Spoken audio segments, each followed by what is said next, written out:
Strowman.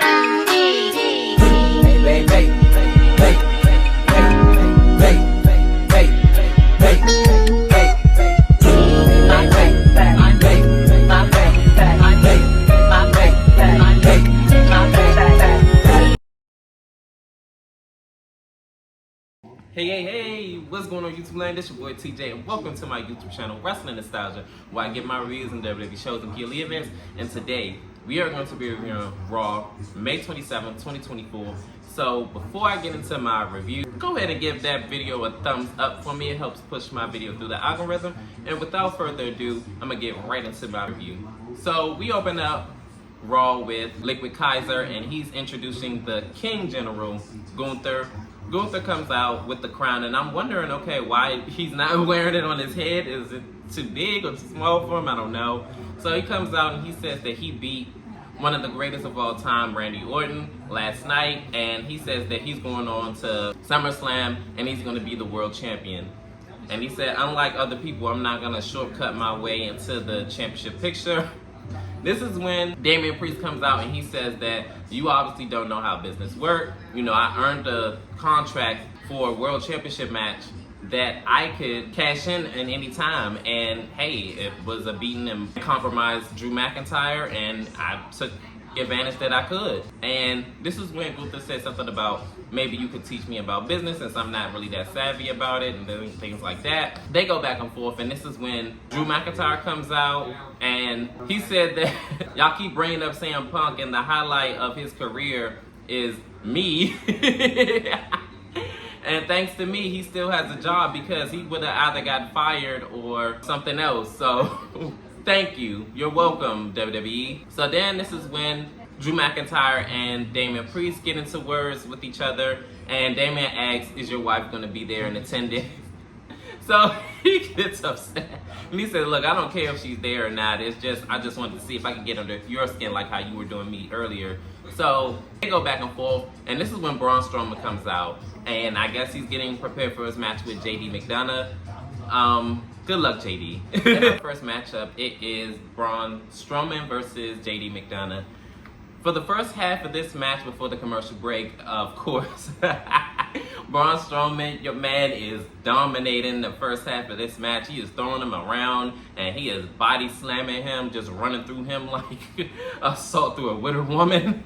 Oh my goodness. But before we had got into our commercial break, JD McDonough kind of got a little bit more of an advantage, taking out the knee. Then after the commercial break, this is when Braun Strowman is getting beat down a little bit and JD McDonough is working on the knee. So then, towards the end of the match, Finn Balor was trying to distract Braun Strowman and it does not work. He winds up throwing him in the ring and beating him up. So then this is when Carlito comes out and he tries to hit Braun Strowman from the back and he ends up getting grabbed up. JD McDonough tries to hit him from the back, and then I remember he tries to run to the ropes and do some type of maneuver. It doesn't work. He gets hit with a power slam and 1, 2, 3. Braun Strowman wins this match, but he gets beat up by the Judgment Day members, and it does not work. I remember it was JD McDonough tries to swing a steel chair at him, and it does not work. He runs out of that ring, and it looked like he's trying to break his neck to get out of there. It was so wild. In this next segment, it is Liv Morgan, and she says that Becky Lynch keeps saying that, oh, you never beat me, you never beat me, you never beat me, this, that, and the third, and I finally did it. And yes, Dominic Mysterio came out to hinder me from winning the championship, but to no avail, I still did it. But I'm not here to talk about Dom, I'm here to talk about me. I'm the new World's Women's Champion, and that's why tonight I'm going to have a rematch in my very first steel cage match, and I'm about to show y'all, and if you don't believe me, just watch. So it's going to be Becky Lynch versus Liv Morgan for the Women's World Championship in a steel cage. I haven't seen a steel cage women's match in probably like a year, I want to say. Oddly enough, it was Becky Lynch that was in that steel cage. So we're going to see if Becky Lynch could pull out a win or she's going to watch herself lose again to Liv Morgan, much like she did Saturday. So in this next segment, it is Carlito and the Judgment Day, and he's talking to Finn Balor, and he said, I was looking for the perfect opportunity to go out there and help you guys, but I guess it didn't work. So this is when Damian Priest came, and he said, look, we need to go to the hideout and, formulate a game plan, this, that, and the third. So he says, where's JD? Finn Balor said, where's JD? And he said, I don't know, I think he went that way. You want to go with me or something like that? He said, I was like, what? They are terrified of that man, Braun Strowman, and rightfully so. In this next segment, we're seeing all the damage that Braun Breaker had did to all the WWE superstars that he ran through. And after this, we go right into Ricochet in the medical office, and they're saying that he's cleared to wrestle. So this is when Dragunov said that I don't fight broken men, this and the third. Ricochet says, look, I'm clear to compete, and Ricochet and Broke ain't never been in the same senses. You are on tonight, period. So it's going to be Ilya Dragunov versus Ricochet later on tonight. In this next matchup, it is Ricochet versus Ilya Dragunov. Oh my goodness. I don't understand why Ricochet, with a compromised ribcage, would sit up there and agree to fight a fully healthy Ilya, because even a healthy Ricochet couldn't beat Ilya Dragunov in the King of the Ring tournament. So for him to agree to this, it's wild to me. But they had a pretty standard back and forth match. Only thing about it is every move that Ricochet is doing and he would hit or get hit with, you could tell he is really reeling. And Ricochet is trying to get some offense in. It is working for a while, a brief bit. But this is when Ilya Dragunov ended up switching the power dynamics, and he is German suplexing him and having a whole bunch of suplexes. I thought I was in Suplex City with Brock Lesnar for a minute. The way he was just throwing them around in the ring like that. And then towards the commercial break, he ended up doing a running knee, and then he gets him out of the ring, and and this man is eating the ropes. I'm like, you can't make this stuff up. After the commercial break, Ilya and Ricochet are still battling back and forth, and for a good majority of this match, it was kind of a little bit more back and forth-ish, but mostly Dragunov was dominating this match. I remember at one point where Dragunov had caught Ricochet while he dived out on him, and then he slams him into the ring apron, and then he tries to powerbomb him. Ricochet's not having it. He's like, nope, So then he ends up doing a moonsault off of the second rope, and they had a little bit back and forth later. Ricochet gets on the top rope and he hits a shooting star press, but he cannot make it to the pinfall in time. He gets speared out of nowhere by Braun Breaker, who is supposed to be suspended. So he beats up on him and lays out Dragunov. Adam Pearce comes out and reprimands Braun Breaker, and he's letting him know, I suspended you, I found you, you're supposed to be at home watching the show. You're not supposed to be here. But Braun doesn't care. He's just okay, but I did it anyway. In this next segment, Braun Breaker and Adam Pearce are talking, screaming at each other. I told you that you're suspended, you're not supposed to be here. He's just going off, and Braun Breaker walks off. And then Kiana James tries to, console Adam Pearce and tries to see what she can do to, help him. And he said, okay, let's just go ahead and talk in my office. And the interviewer tries to get a word in, but she couldn't get a word in with Adam Pearce because he is high in demand, and I guess she's gonna try it again later on. In this next matchup, it is the Creed Brothers versus AOP. This match looked like a burial because the Creed Brothers barely got any offense in. They did get a little bit here and there, but not a lot. But this match didn't last long either. AOP ended up hitting their double team maneuver, and 1, 2, 3, they win this match. I don't know what they're gonna do with the Creed Brothers, but they barely even wrestle on Raw. Oh, also, Scarlett got involved and pushed Ivy Nile into the steel steps as well. That was that, but yeah. In this next segment, it is Sheamus, and he said that King of the Ring was a banger after banger after banger matches, and he said it's just too bad that I wasn't able to be there and compete thanks to Liquid Kaiser. So this is when Liquid Kaiser interrupts him, and via Tykatron anyway. And he says, yeah, you would be out there complaining and this, that, and the third. Gunther is the king general. There's nothing you could do about it, yada, yada, yada. So then he says, oh my goodness, would you shut your mouth? How about I come over there and shut it? So he makes a beeline in the back, and then he gets jumped from behind by Liquid Kaiser. They are like battling and beating each other to a pulp. And this is when the officials come in and break them up. So I don't know if they're going to have a match next week or not, but we're going to see. In this next matchup, it is La Valkyria versus Kairi Sane. In the first half of the match, it was La Valkyria taking control, even with hurt ribs. And throughout the match, the power dynamics kind of switched over. Kairi Sane dominating the match. Kairi Sane had La Valkyria reeling, and towards the end of the match, it looked like Kairi Sane had the match well in hand, basically had her on the ropes, even literally. And then all of a sudden, La Valkyria rolls her up, and in 1, 2, 3, she wins this match.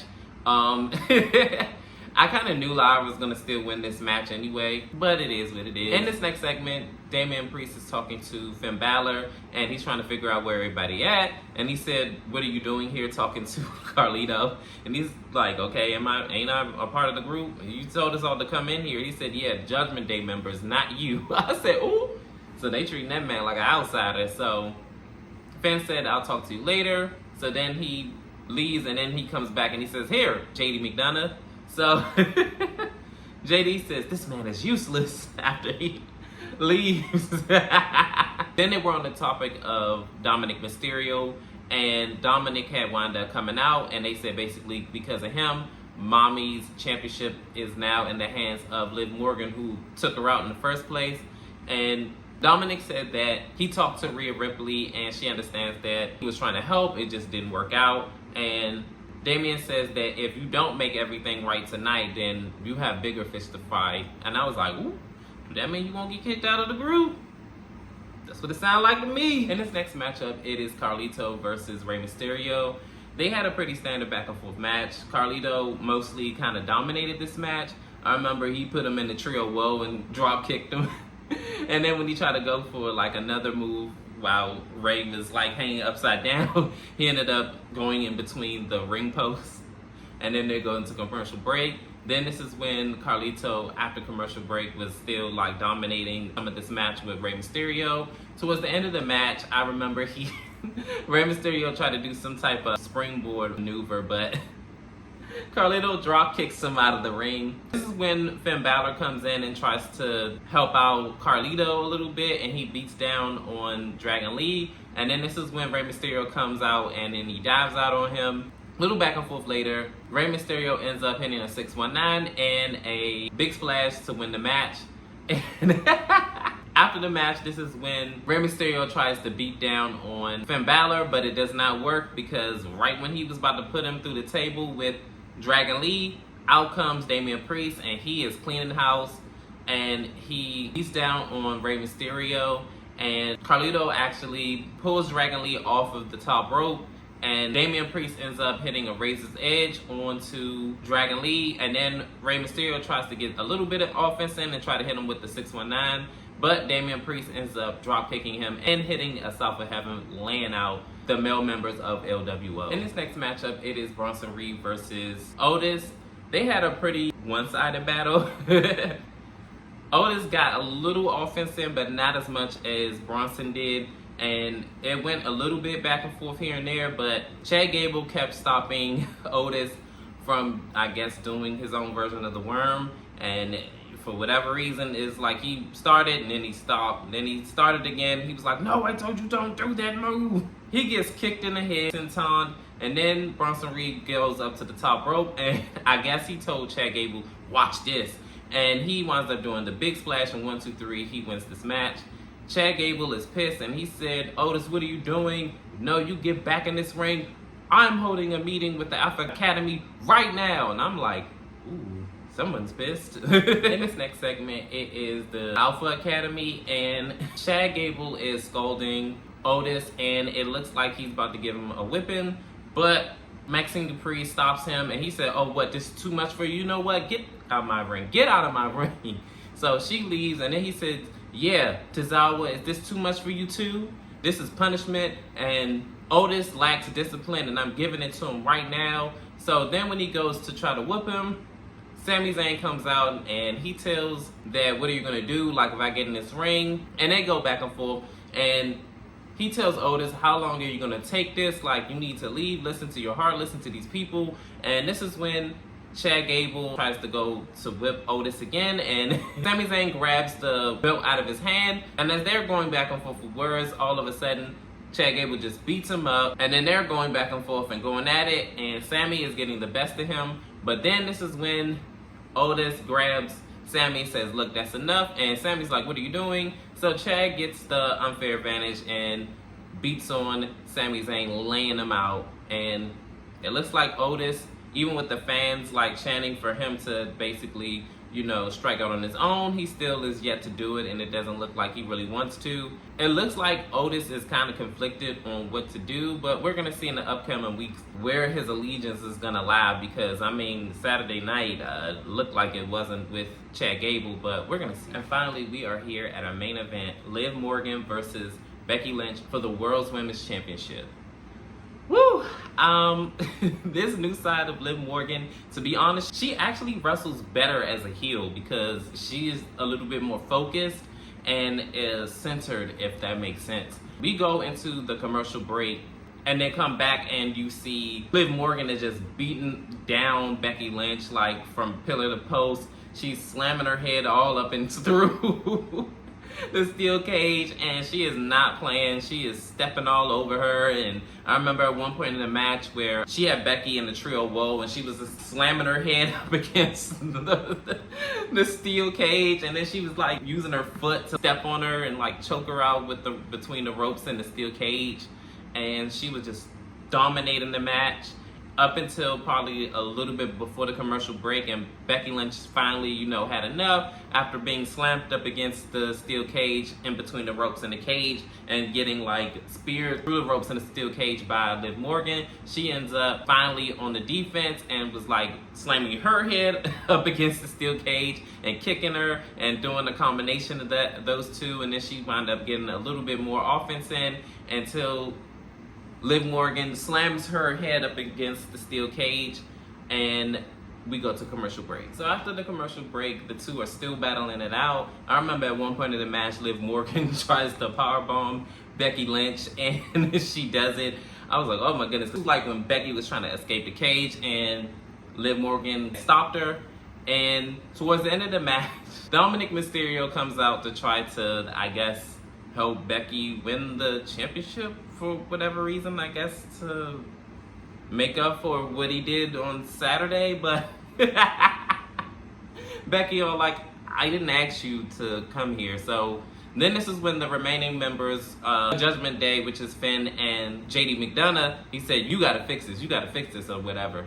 So then Braun Strowman comes out and he runs them out of there, and then he barrels through Dominic Mysterio and accidentally slammed the cage gate into Becky's face. And then this is when Liv Morgan climbs out and she retains her Women's World Championship belt. And to end the night, Liv Morgan and Dominic are locking eye to eye, and that's where we end off at.